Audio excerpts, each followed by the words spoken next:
maganda yung room. Pang mo, ano lang po. Yung standard is pang Manila na standard. Ano yung man-made lang na beach? Hindi, beach talaga. Sa dulo din, pero kagaya naman.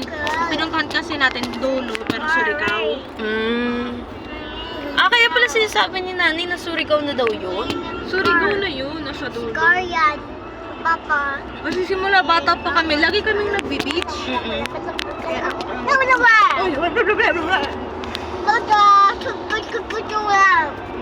Sino kausap nito? Alien sa labas ng planet Earth.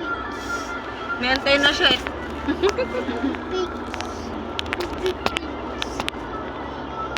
Sobrang itim namin nung bata pa kami, so lagi kami nag-beach.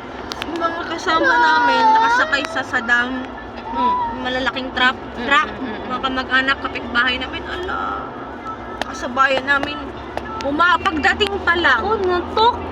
Wala, napagod siya. Iwan Iwan natin yan! No. Ano?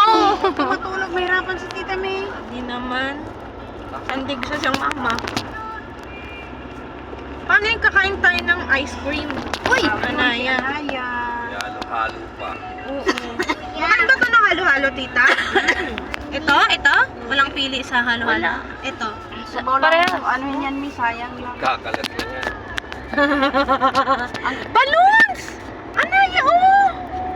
Look! Wow! Balloons! Handa na yan. Dami balloons! Wow, pwede kayo manghingi ng balloons. Ayun o! Ginaganan ako na. Nakita na sa video yun. Binidyo ko sa balloons. Yep.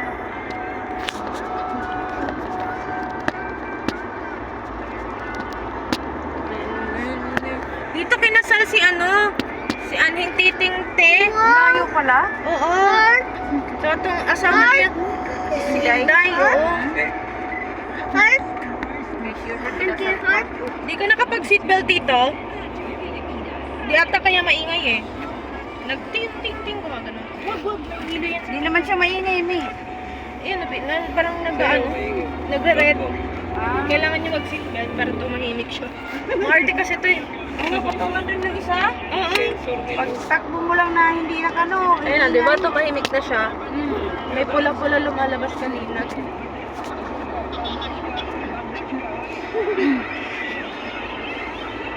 Gusto uminig, hindi talaga siya pinayagan. Tina? Oh. Hindi talaga siya pinayagan. Corey, gusto mo ng ano? Hindi, okay lang ako. Ganito na talaga. Ay, di siya pinayagan umuwi? Hindi.